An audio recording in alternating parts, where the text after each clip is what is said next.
വെട്ടിയത് മഴ മറന്നാലും വെട്ടേറ്റ മരത്തിനത് മറക്കാൻ കഴിയില്ലല്ലോ. അതാണ് അതിൻ്റെ അകത്ത് സ്വാഭാവികമായ ഒരു മറുപടി. ആ മുറിവേൽപ്പിക്കപ്പെട്ടത് കേരളത്തിലെ പൊതുജനങ്ങൾക്കാണ്, പൊതുജനങ്ങളുടെ ആത്മാഭിമാനത്തിനാണ്.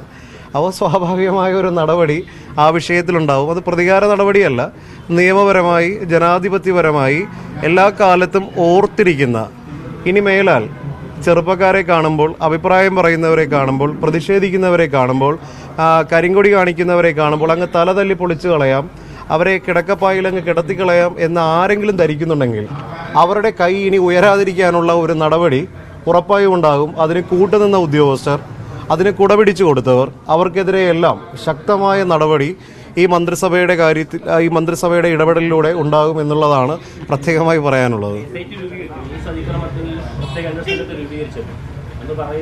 രാത്രിയിലൊക്കെ ഉറങ്ങാൻ പോലും പറ്റാത്ത ഒരു ആരോഗ്യാവസ്ഥ ഉണ്ടായിരുന്നു. ആ ഉദ്യോഗസ്ഥർക്ക് ഇപ്പോഴും സർവീസ് കിട്ടുകയാണ്. SIT വന്നതോടുകൂടി ആ ഉദ്യോഗസ്ഥരെ പൂർണ്ണമായി നീക്കം ചെയ്യുകയും നടപടി ഉണ്ടാവുകയും ചെയ്യുമെന്ന് പ്രതീക്ഷിക്കുന്നുണ്ട്. അതെ, അങ്ങനെ തന്നെയാണ് നമ്മൾ പ്രതീക്ഷിക്കുന്നത്. ഈ വിഷയത്തിൻ്റെ ഒരു പ്രത്യേകത, ഇത് കേരളം മുഴുവൻ ശ്രദ്ധിച്ച വലിയ രാഷ്ട്രീയ പ്രാധാന്യം നേടിയ ഒരു സംഭവമാണ്.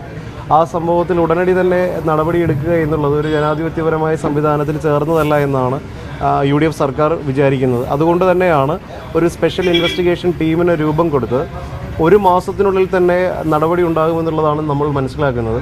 ഒരു സ്വാഭാവികമായ ഒരു അന്വേഷണം നടക്കണം. ആ അന്വേഷണം നടന്നതിന് ശേഷം ആ റിപ്പോർട്ട് മുഖ്യമന്ത്രിക്ക് നൽകി ഒരു തുടർ നടപടി ഉണ്ടാകുമെന്നുള്ളതാണ് നമ്മൾ പ്രതീക്ഷിക്കുന്നത്. അത് സ്വാഭാവികമായി അങ്ങനെ തന്നെ സംഭവിക്കണമെന്നാണ് നമ്മൾ ആഗ്രഹിക്കുന്നത്.